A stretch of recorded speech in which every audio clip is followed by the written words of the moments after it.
Shalom dan selamat datang. Selamat datang ke ibadat Jumat Agung, di mana kita mengenangkan sengsara Tuhan kita, Yesus Kristus.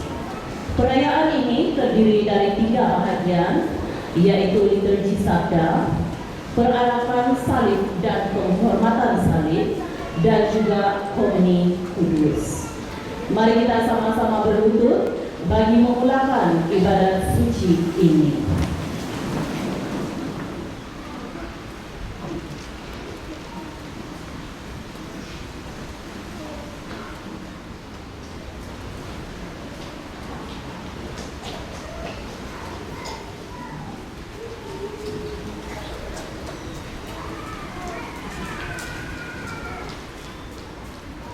Saudara-saudari, mari kita semua bangkit.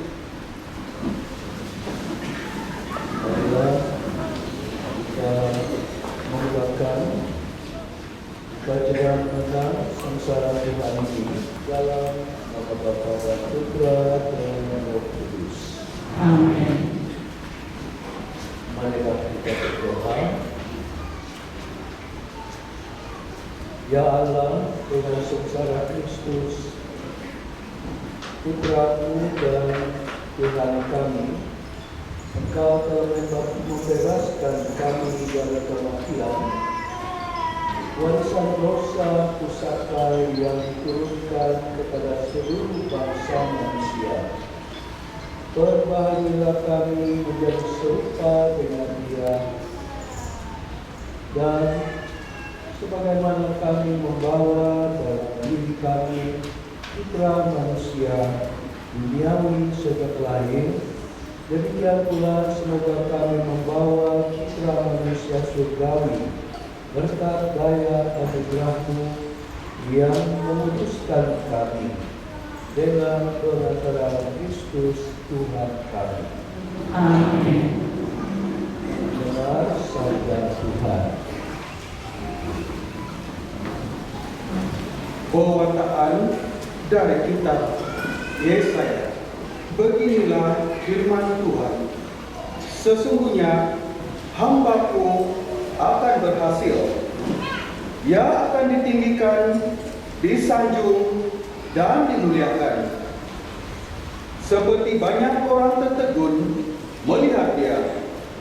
Rupanya begitu buruk, tidak seperti manusia lagi, dan tampaknya tidak seperti anak manusia lagi.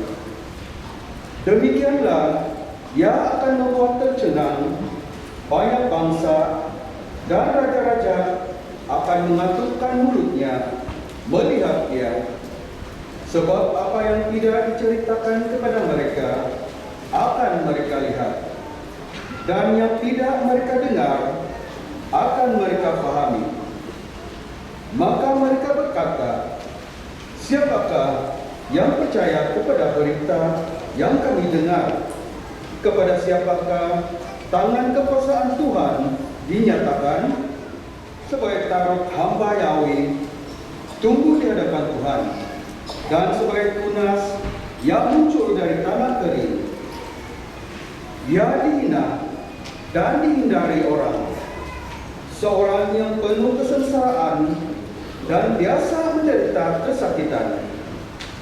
Ia sangat dihina sehingga orang menutup mukanya terhadap dia, dan bagi kita pun dia tidak masuk hitungan. Ia tidak tampan, dan semarak pun tidak ada padanya, sehingga kita tidak tertarik untuk memandang dia, dan rupanya pun tidak menarik, sehingga kita tidak terangsang untuk menginginkannya. Tetapi sesungguhnya penyakit kitalah yang ditanggungnya, dan kesengsaraan kitalah yang dipikulnya.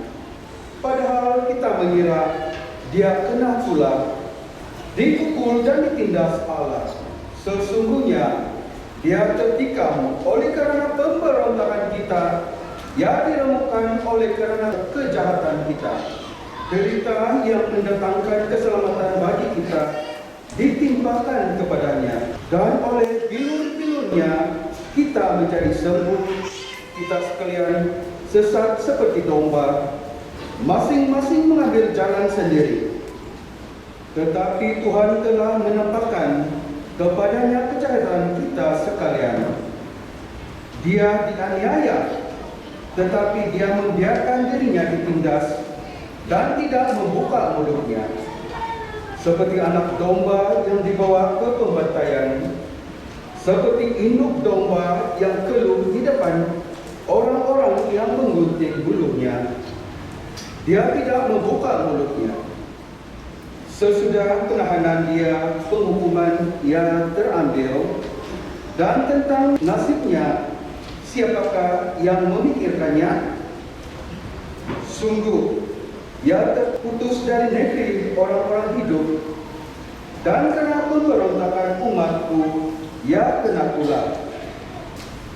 Orang menempatkan kuburnya di antara orang-orang fasik, dan waktu mati, ia ada di antara penjahat-penjahat. Sekalipun ia tidak berbuat kekerasan, dan tipu tidak ada di dalam mulutnya. Tetapi Tuhan berkehendak meremukkan dia dengan kesakitan, dan apabila ia menyerah dirinya sebagai korban silih, ia akan melihat keturunannya, umumnya akan lanjut, dan kehendak Tuhan akan terlaksana kerana dia. Sesudah kesusahan jiwanya, ia akan melihat terang dan menjadi puas, sebab Tuhan berfirman, hamba-Ku itu sebagai orang-orang yang benar akan membenarkan banyak orang oleh hikmat-Nya, dan kejahatan mereka dia pikul. Sebab itu Aku akan membahagikan kepadanya orang-orang benar sebagai rampasan, dan ia akan memperolehi orang-orang kuat sebagai jarahan. Ini semua sebagai ganti kerana ia telah menyerahkan nyawanya ke dalam maut, dan kerana ia terhitung di antara para pemberontak, sekalipun ia menanggung dosa banyak orang dan berdoa untuk pemberontak-pemberontak. Sabda Tuhan. Syukur kepada Allah.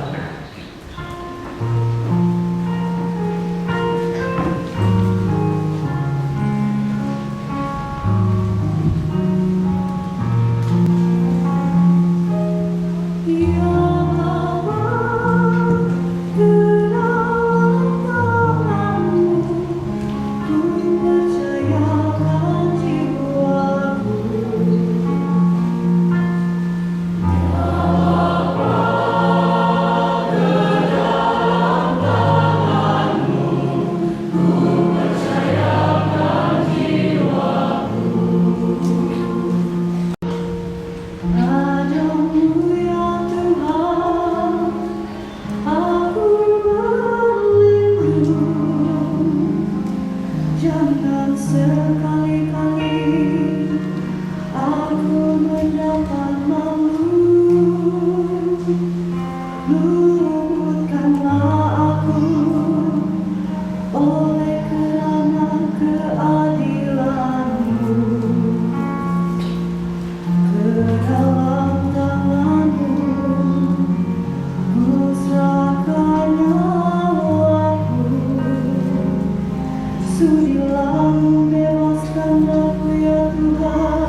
Pewartaan dari surat kepada orang Ibrani.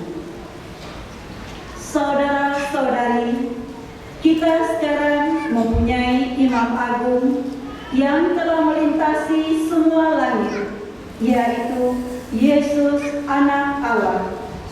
Maka baiklah kita teguh berpegang pada pengakuan iman kita, sebab Imam Agung yang kita punya bukanlah Imam Agung yang tidak dapat turut merasakan kelemahan kita. Sebaliknya, ia sama dengan kita. Ia telah dicobai, hanya saja tidak berbuat dosa.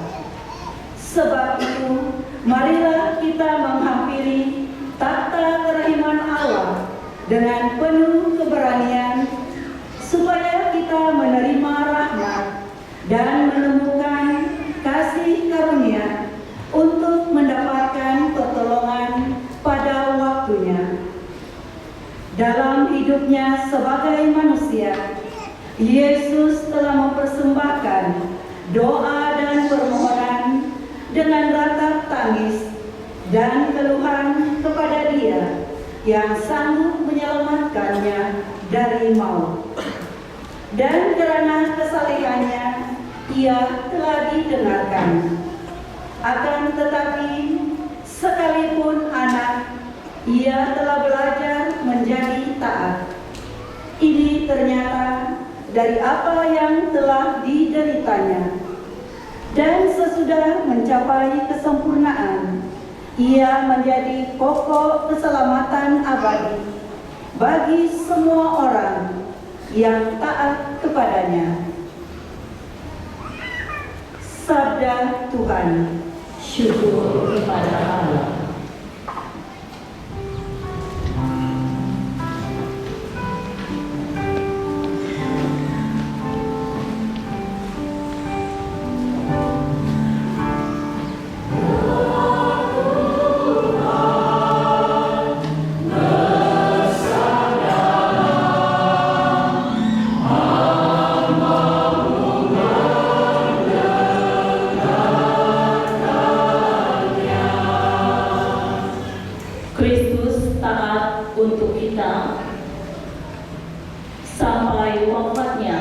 disalib.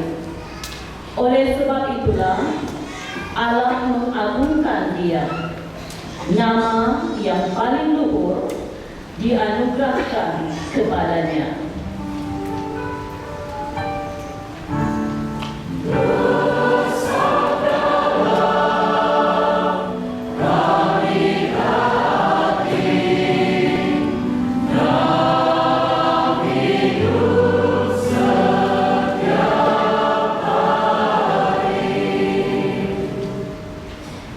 Inilah kisah sengsara Tuhan kita, Yesus Kristus menurut Yohanes.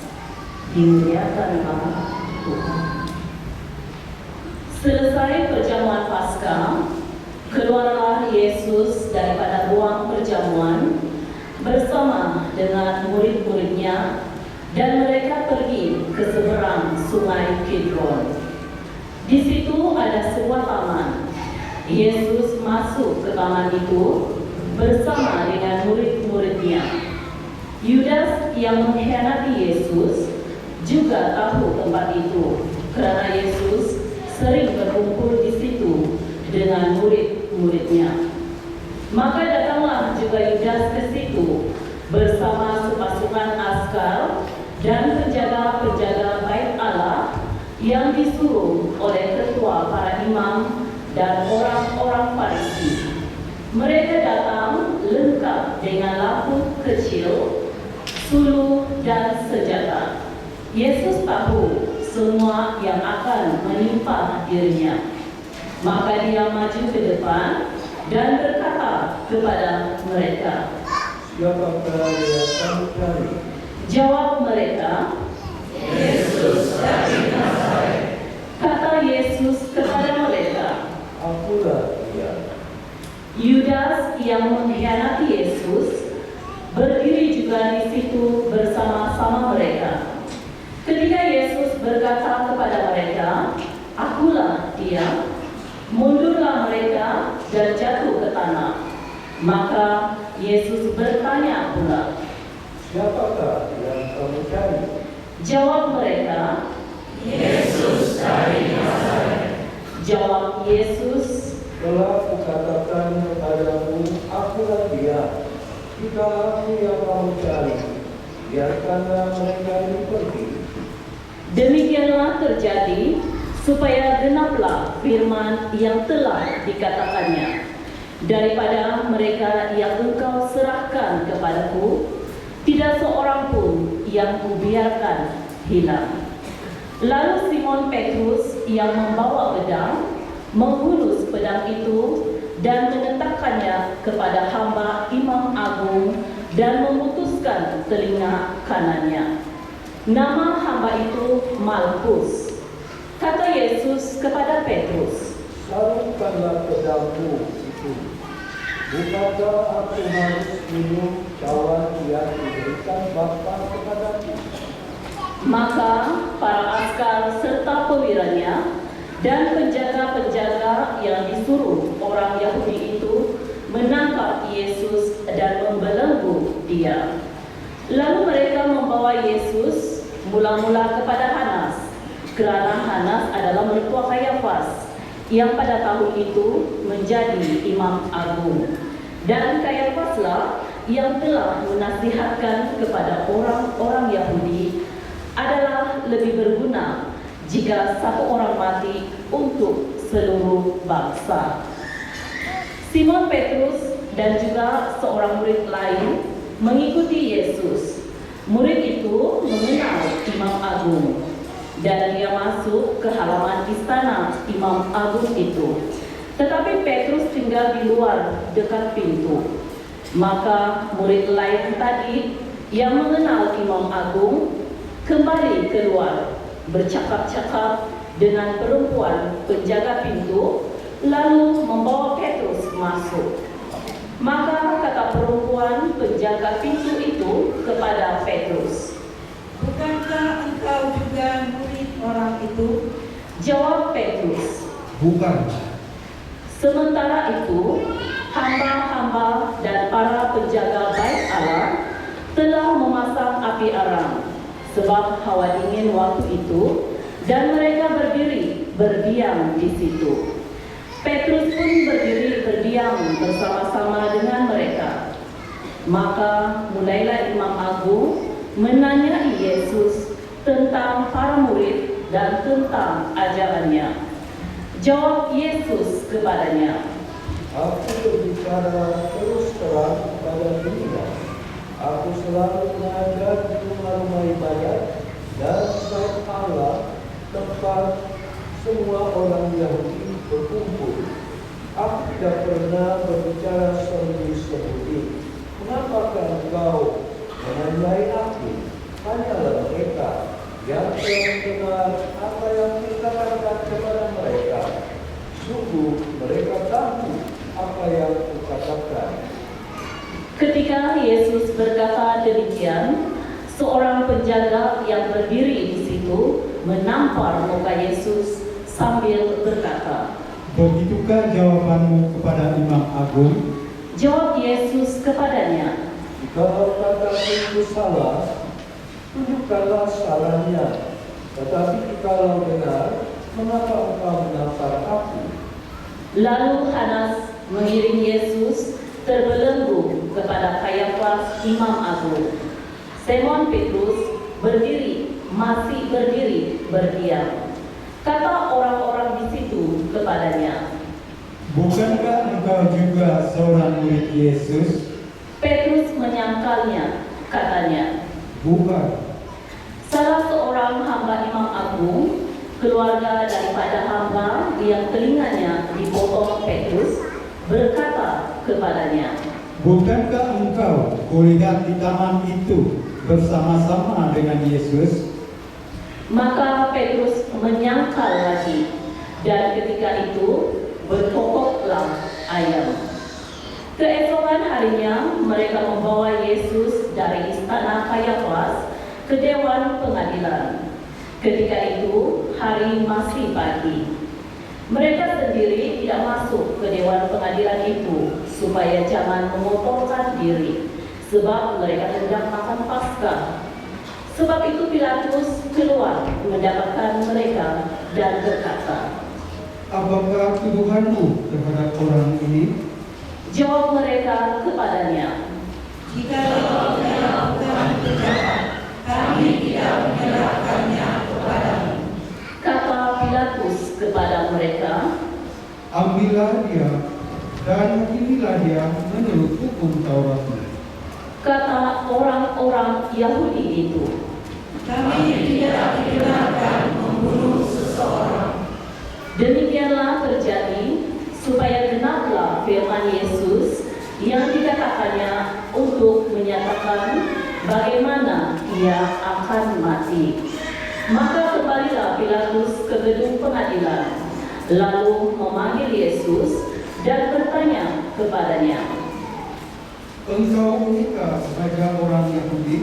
Jawab Yesus, Dari hatimu sendiri kau katakan hal itu, atau ada orang lain yang mengatakan kepadamu tentang aku? kata Pilatus. Orang Yahudikah aku? Bangsamu sendiri dan ketua para imam telah menyerahkan engkau kepadaku. Apakah yang telah engkau lakukan? Jawab Yesus, Kerajaanku bukan dari dunia ini. Jika kerajaanku dari dunia ini, pasti hamba-hambaku sudah melawan, supaya aku jangan diserahkan kepada orang Yahudi. Akan tetapi kerajaanku bukan dari sini. maka kata Pilatus kepadanya. Jadi engkau adalah raja. Jawab Yesus, Seperti yang kukatakan, aku adalah raja. Untuk itulah aku lahir, dan untuk itulah aku datang ke dunia ini, yakni untuk memberi kesaksian tentang kebenaran. Setiap orang yang berasal dari kebenaran mendengar suaraku. kata Pilatus kepadanya. Apakah kebenaran itu? Sesudah mengatakan demikian, Pilatus keluar lagi mendapatkan orang-orang Yahudi dan berkata kepada mereka, Aku tidak mendapati kesalahan apapun padanya. Tetapi padamu ada kebiasaan bahwa pada hari raya Paskah aku membebaskan seorang bagimu. Mahukah kamu supaya aku membebaskan raja orang Yahudi ini bagimu? Mereka pun berteriak, Jangan dia, melainkan Barabas. Barabas adalah seorang penyamun. Lalu Petrus mengambil Yesus dan menyuruh orang menyiksa dia. Askar-askar menganyam sebuah mahkota duri dan menaruhnya di atas kepala Yesus. Mereka mengenakan jubah ungu padanya dan sambil maju ke depan, mereka berkata, Salam, hai Raja orang Yahudi. Lalu mereka menampar wajah Yesus. Pilatus keluar lagi dan berkata kepada orang-orang Yahudi, Lihatlah, aku membawa dia keluar kepada kamu, supaya kamu tahu bahwa aku tidak mendapati kesalahan apapun padanya. Lalu Yesus keluar, bermahkota duri dan berjubah ungu.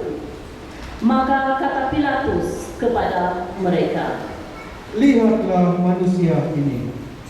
ketika ketua para imam dan penjaga-penjaga itu melihat Yesus, berteriaklah mereka, Salibkan dia, salibkan dia. Kata Pilatus kepada mereka, Ambil saja sendiri dan salibkanlah dia, sebab aku tidak mendapati kesalahan apapun padanya. jawab orang-orang Yahudi itu kepadanya, Kami mempunyai hukum, dan menurut hukum itu, dia harus mati, sebab dia menganggap dirinya sebagai anak Allah.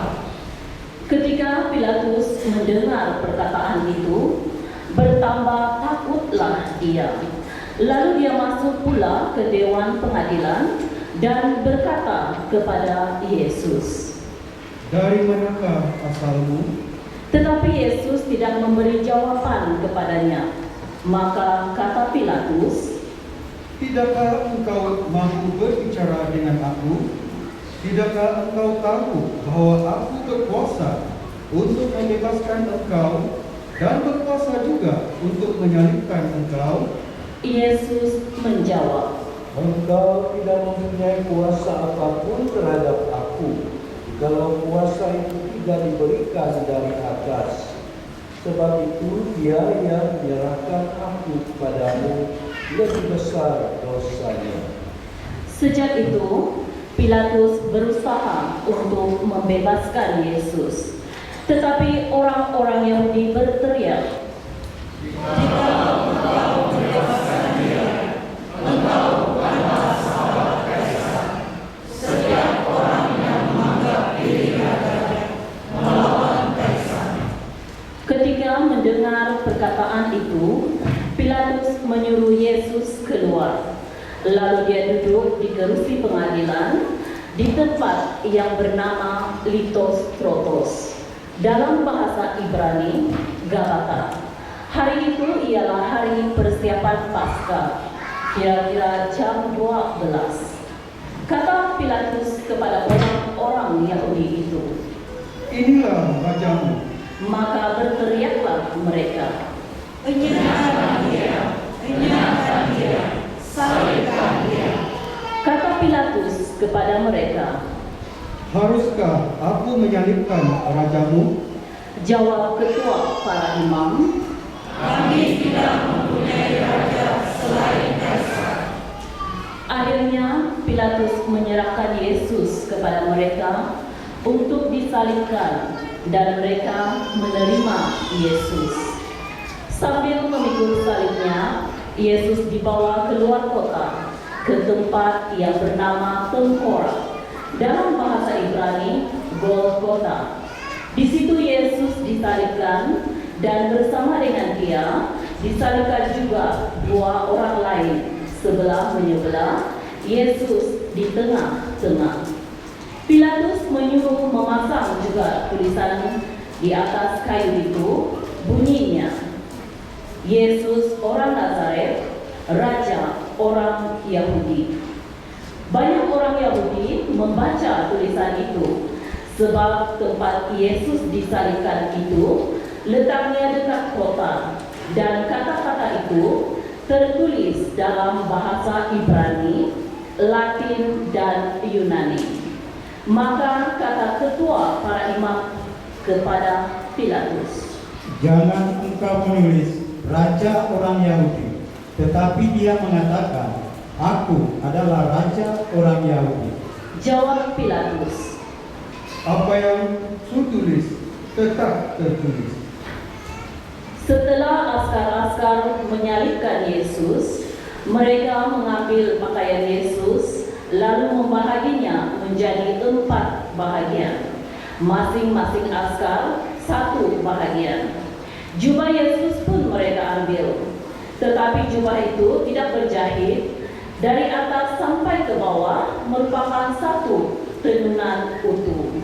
Karena itu mereka berkata seorang kepada yang lain, "Janganlah kita membagi jubah ini menjadi beberapa potong, Tetapi baiklah kita membuang undi untuk menentukan siapa yang akan mendapatnya."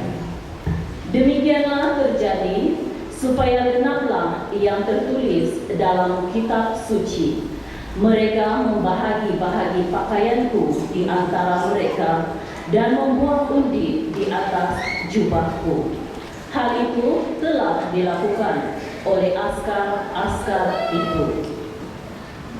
Dekat salib Yesus berdirilah ibu Yesus dan saudara ibunya, Maria istri Kleopas dan Maria Magdalena. Ketika Yesus melihat ibunya dan murid yang dia kasihi di sampingnya, berkatalah dia kepada ibunya, Ibu, inilah anakmu. dan kemudian katanya kepada murid itu, Inilah ibumu. dan sejak itu murid itu menerima Maria di dalam rumahnya. Sesudah itu, karena Yesus tahu bahwa segala sesuatu telah selesai, berkatalah dia supaya genaplah yang ada tertulis dalam kitab suci. Aku haus. Di situ ada suatu buli-buli penuh anggur asam. Maka mereka mencucukkan bunga karang pada sebatang hisop, mencelupkannya dalam anggur asam itu, lalu mengunjukkan ke mulut Yesus. Sesudah meminum anggur asam itu, berkatalah Yesus, Sudah selesai. Lalu Yesus menundukkan kepala dan menyerahkan nyawanya.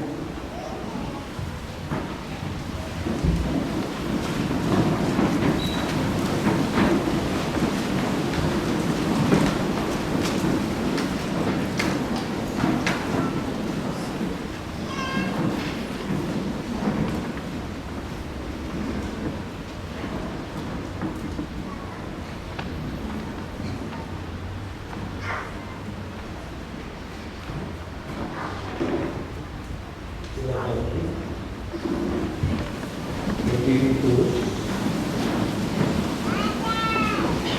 Karena hari itu adalah hari persiapan Paskah, dan supaya hari Sabat mayat-mayat itu tidak tinggal tergantung pada kayu salib, sebab Sabat itu adalah hari yang besar, maka datanglah orang-orang Yahudi kepada Pilatus dan meminta kepadanya supaya kaki orang-orang itu dipatahkan dan mayat-mayatnya diturunkan. Maka datanglah askar-askar lalu mematahkan kaki orang yang pertama dan kaki orang yang lain yang disalibkan bersama dengan Yesus. Tetapi ketika mereka sampai kepada Yesus dan melihat bahwa dia telah mati, mereka tidak mematahkan kakinya. Tetapi seorang dari antara askar itu menikam menusuk Yesus dengan tombak, dan segera mengalirlah darah serta air keluar. Orang yang melihat sendiri hal itu yang memberi kesaksian ini, dan benarlah kesaksiannya. Dia tahu bahwa dia mengatakan kebenaran, supaya kamu juga percaya. Sebab hal itu terjadi, supaya genaplah yang tertulis di dalam kitab suci. Tidak ada tulangnya yang akan dipatahkan. Dan nas lain mengatakan, mereka akan memandang dia yang mereka tikam. Sesudah itu, Yusuf dari Arimatia meminta kepada Pilatus supaya dia dibenarkan menurunkan jenazah Yesus. Pilatus meluluskan permintaan Yusuf. Maka datanglah Yusuf dan menurunkan jenazah Yesus. Juga Nikodemus datang di situ. Dialah yang dulu datang malam-malam kepada Yesus. Dia membawa campuran minyak mur dengan minyak gaharum kira-kira 50 kati beratnya. Mereka mengambil jenazah Yesus, mengapaninya dengan kain lenan dan membubuhinya dengan rempah-rempah menurut adat pemakaman orang Yahudi. Dekat tempat Yesus disalibkan itu ada suatu taman, dan dalam taman itu ada suatu kubur baru yang di dalamnya belum pernah dimakamkan seseorang. Kerana hari itu hari persiapan Paskah orang Yahudi, sedang kubur itu tidak jauh letaknya, maka mereka membaringkan jenazah Yesus di situ. Demikianlah Injil Tuhan.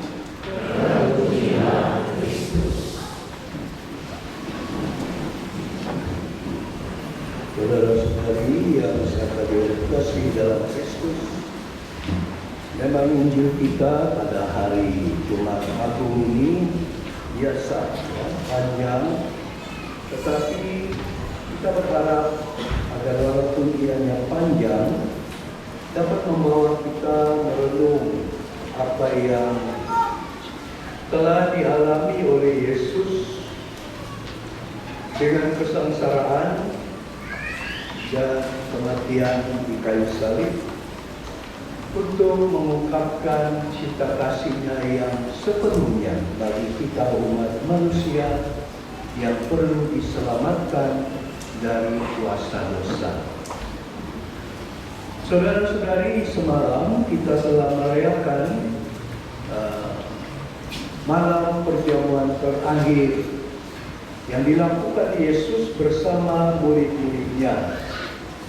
Tujuannya itu, saudara-saudari, ialah supaya cinta kasih-Nya, kehadirannya untuk para muridnya pada waktu itu dan pada murid-murid akan datang, yaitu kita semua, dia tetap hadir, dia tetap hidup dan menyertai kita. Dan berlatar belakangkan kepada kepercayaan ini, saudara-saudari, maka hari ini apabila kita merenung atau mengenal sengsara dan kematian Yesus, itu bukanlah semuanya selesai begitu saja dan Yesus sudah tidak ada.